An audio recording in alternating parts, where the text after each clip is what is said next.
सरकटा गांव के पास एक घना जंगल था जिसे मौत का जंगल कहा जाता था। हर कोई जानता था कि वहां अजीब और डरावनी घटनाएं होती थीं। लोग कहते थे कि वहां एक सरकटा आत्मा भटकती है। इस जंगल में कोई जाने की हिम्मत नहीं करता था, खासकर रात के समय। कई लोग जिन्होंने जंगल में कदम रखा वे वापस नहीं लौटे। एक बार गांव के बुजुर्गों ने बताया कि यह सरकटा एक राजा का सेवक था जिसे उसकी वफादारी के बावजूद धोखे से मार दिया गया। उसकी आत्मा तब से बदला लेने के लिए भटक रही है। रवि, आर्यन और पायल 3 दोस्त थे जिन्हें रहस्यमय जगहों पर जाना और रोमांचक चीजें करना पसंद था।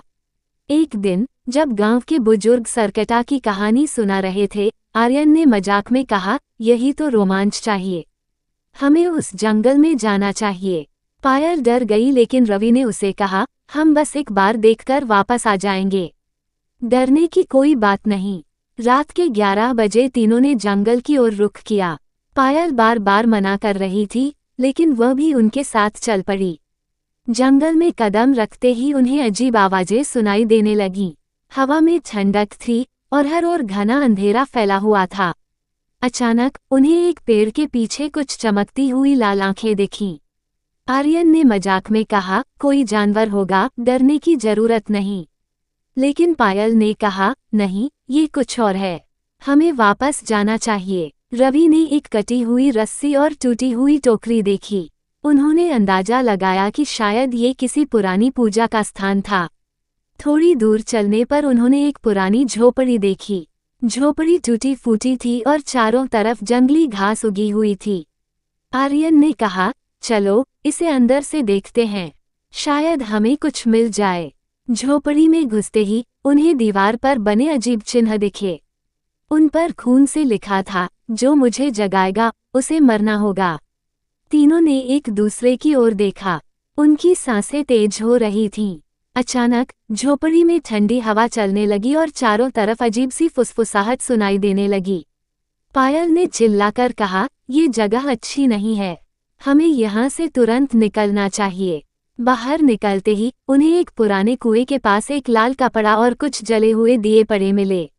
रवि ने कहा, ये जगह तांत्रिक क्रियाओं के लिए इस्तेमाल होती थी, हमें यहाँ और सतर्क रहना चाहिए। तभी जंगल में एक जोरदार आवाज गूंजी, तुमने मेरी शांति भंग की है। तीनों ने इधर उधर देखा लेकिन कोई नजर नहीं आया। तभी हवा में एक सिर तैरता हुआ दिखा। वह सिर लाल आंखों वाला था, उसके बाल बिखरे हुए थे और वह भयानक हंसी हंस रहा था। पायल डर के मारे चिल्लाने लगी लेकिन रवि और आर्यन उसे खींचकर भागने लगे। भागते भागते वे जंगल के बीच में आ गए, लेकिन उन्हें ऐसा लगा जैसे रास्ते बदल गए हों। पायल ने कहा, हम एक ही जगह बार बार घूम रहे हैं। आर्यन ने एक पेड़ के पास अपना नाम लिखा और कहा, देखते हैं हम यहाँ वापस आते हैं या नहीं। कुछ देर बाद वे फिर उसी पेड़ के पास पहुँच गए। ये देखकर वे डर गए। सरकटा की आवाज फिर से गूंजी, तुम मुझसे बच नहीं सकते। तभी पायल को अपने कंधे पर किसी के हाथ का एहसास हुआ। उसने पीछे मुड़कर देखा तो वहां सरकटा था। वह जोर से चिल्लाई। रवि और आर्यन ने उसे खींचा और भागने लगे। वे फिर उसी झोपड़ी के पास आ गए। इस बार झोपड़ी के अंदर एक धुंधली आकृति दिखाई दी। आकृति ने कहा, ये कपड़ा मेरी आत्मा को बांध कर रखा है, इसे मुक्त करो वरना मरने के लिए तैयार रहो। रवि ने पूछा, तुम कौन हो और क्यों यहाँ फंसे हो? आकृति ने जवाब दिया, मैं एक राजा का वफादार सेवक था, लेकिन मुझे धोखे से मार दिया गया। अब मेरी आत्मा बदला लेने के लिए भटक रही है। रवि ने वह लाल कपड़ा उठाया और कहा, शायद यही तुम्हारा कमजोर बिंदु है। उसने कपड़े को कुएं में फेंक दिया। सरकटा ने जोर से चीख मारी और गायब हो गया। जंगल फिर से शांत हो गया। तीनों ने राहत की सांस ली। वे जल्दी जल्दी गांव लौट आए, लेकिन उनका डर अभी खत्म नहीं हुआ था। गांव लौटने के बाद तीनों के साथ अजीब घटनाएं होने लगीं। रात में दरवाजे खुद ब खुद खुलते और बंद होते। सपनों में उन्हें वही लाल आंखों वाला सिर दिखता। लगता था सरकटा पूरी तरह खत्म नहीं हुआ था। क्या सरकटा सच में खत्म हुआ था या वह फिर से लौटेगा? ये रहस्य बना रहा। सिला जिन की हवस। गांव नवीनपुर के पास एक पुरानी हवेली थी जिसे सिला की हवेली कहा जाता था। ये हवेली सालों से वीरान थी और गांव वालों के लिए खौफ का कारण बनी हुई थी। कहते थे कि यह हवेली शापित है और इसमें सिला नाम का एक जिन रहता है।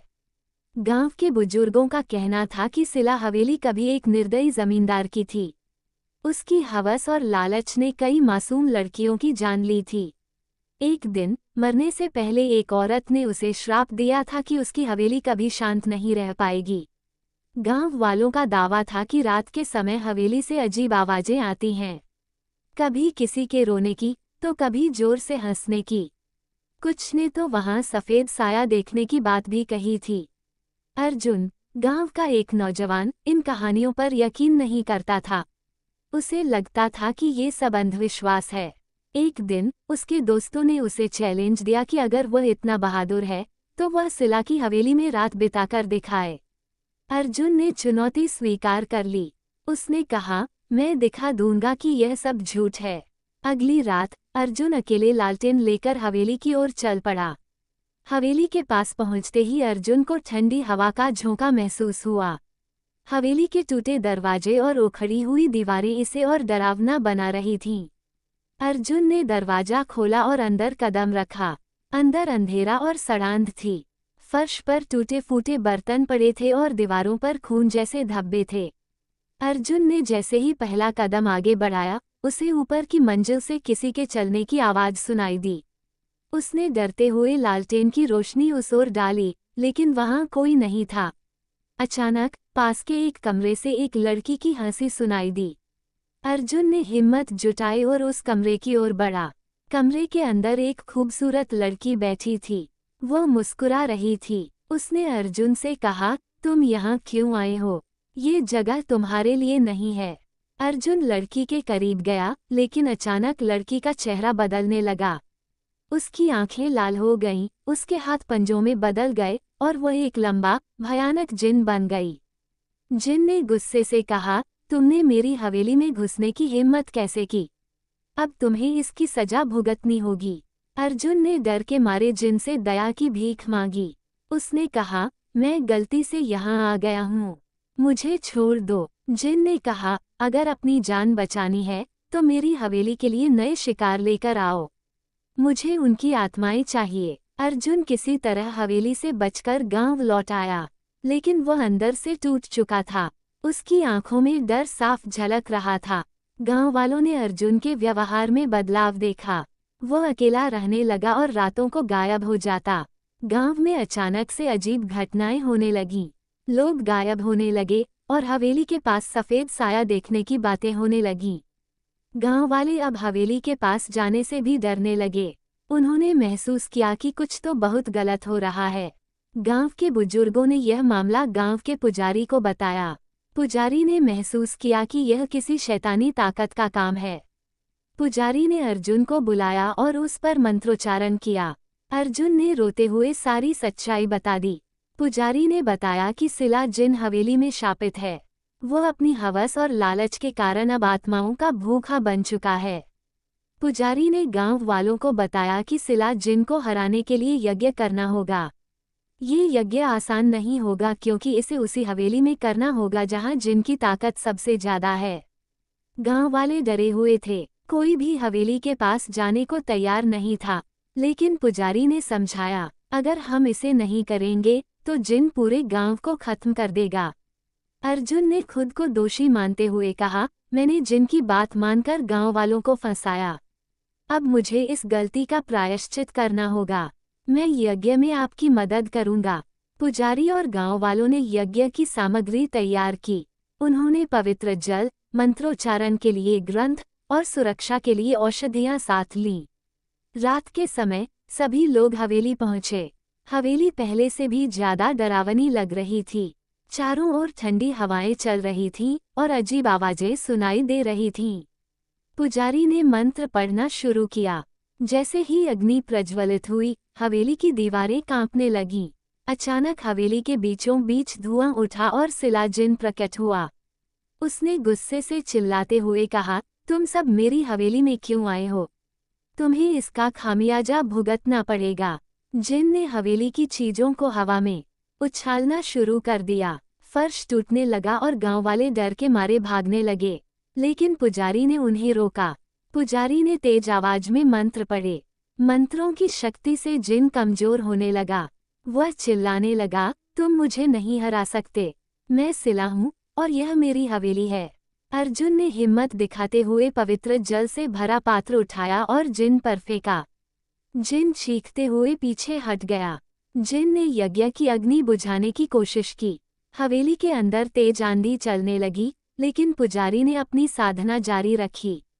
जिन ने अर्जुन की ओर झपट्टा मारा। अर्जुन ने अपने हाथ में पकड़े ताबीज को जिन की ओर लहराया।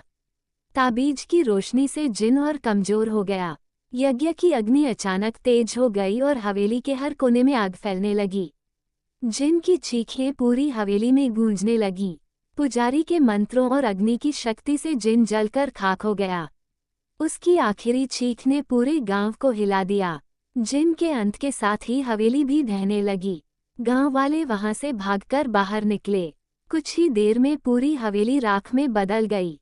जिन के अंत के बाद गांव में अजीब घटनाएं रुक गईं।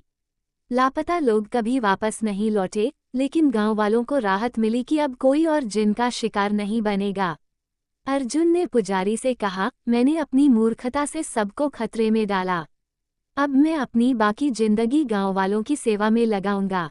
पुजारी ने कहा, जिन खत्म हो गया, लेकिन हवस और लालच की ताकतें कभी पूरी तरह नहीं खत्म होती। हमें हमेशा सतर्क रहना होगा। गांव वालों ने सिला की हवेली की जगह को पवित्र स्थान में बदल दिया। लेकिन आज भी लोग कहते हैं कि चांदनी रातों में उस जगह से चीखने और हंसने की आवाजें सुनाई देती हैं। कहते हैं, सिला जिनकी आत्मा पूरी तरह मुक्त नहीं हो पाई। Please subscribe our YouTube channel.